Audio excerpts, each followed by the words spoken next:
Good morning, everyone. It is our first episode of Breaking Beyond with Brian Bogert and David Meltzer here. If I was going to give a sales course, I would want you to be a psychology major. She's probably a phenomenal salesperson.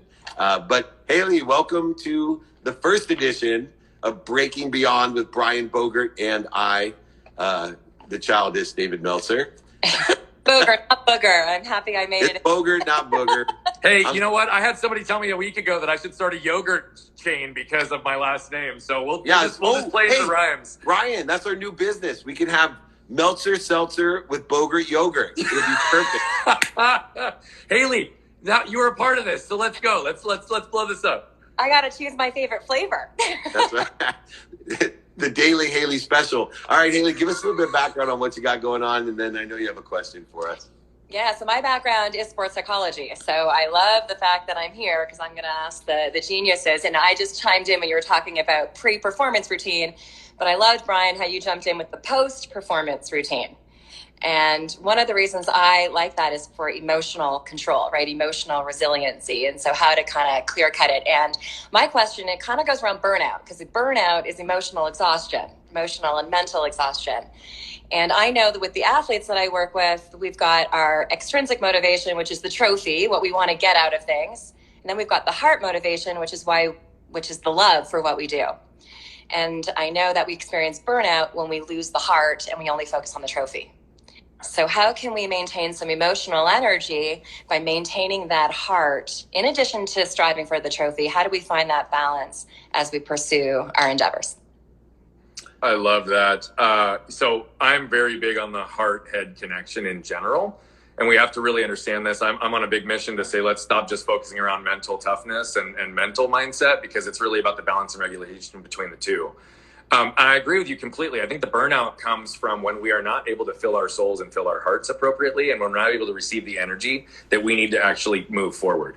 And so I think that we do have to pay attention to outside of where we're performing, right? So especially on the field for athletes, not just where we're performing, but where are we getting sources of heart filling in our lives holistically, right? I'm not a believer in work-life balance, right? So it's not like you can just put these things in containers, because there's always bleed over. It's always an integrated, aligned life. And so if you're out of alignment in one way, or you're lacking heart or the energy and the ability to get burnout, again, like we talked about mental, physical, emotional, and spiritual before, you're probably lacking the ability to fill your energy, fill your heart in one of those categories. It may not be on the field. And so part of that is just pay attention to where you're lacking holistically and try to put some energy and focus into restoring those reserves, because again, burnout is something that's real. Now, I will say though, I'm also a believer.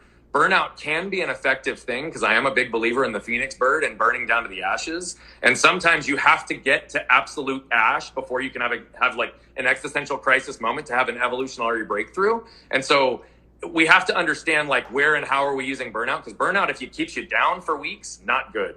Burnout, if it's a few moments that you can raise awareness, intentionality, lessons to apply moving forward, usually it's beneficial. Yeah, what Brian's talking about is the differentiation between motivation and inspiration. Motivation is a short term, it can be fear-based emotion that gets you up, gets you back up, gets you started, and gets you back started, especially in sports performance.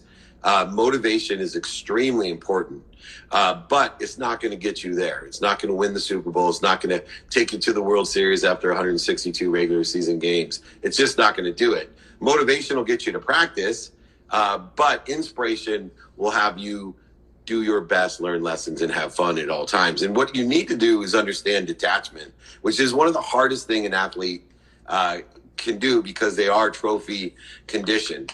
Right? We get a win, an award, and it's very hard for an athlete to reconcile detaching their emotions from an outcome that's preset, like a championship, a win for a game, whatever it may be, and enjoy the consistent, persistent pursuit of their own potential within the context of that. And what I like to do is give them 3 different laws to abide by. And the first law is the one that they forget, which causes burnout, in my opinion. It's you already are. There's a law of gravity, and you're exactly where you're supposed to be. Appreciate, acknowledge, and ask for more for where you are, but be grateful where you are. You're exactly where you're supposed to be. The world is spinning, hurling at great force, and you're standing right here, blessed to be this great, extraordinary athlete. So make sure that you give respect to the law of gravity. Then, only then can you institute the law of Goya, right? Get off your ass.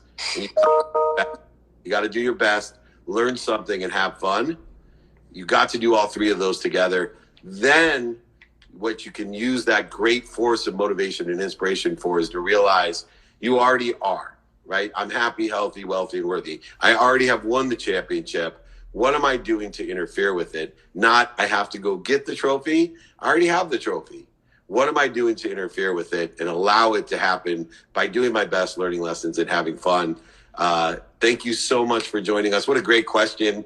What a great show. We had amazing guests. I'm not sure if we're going to outdo ourselves next week at whatever time zone we're in. It might be 8 o'clock Pacific, 9 a.m. Phoenix time, but this will be a 6-month show, and then we'll switch times again. Haley, thank you. Where can people find you? My website, drhaleyperlus.com, or on Instagram as well. What time zone are you on? I'm sorry? What time zone are you on? Right now, I am in Vail, Colorado, so I'm on Mountain. Beautiful. There we go.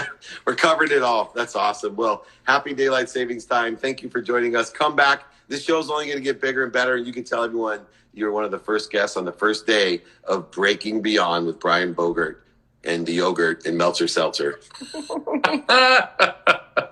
Thank you. Thank you, Haley. She's amazing.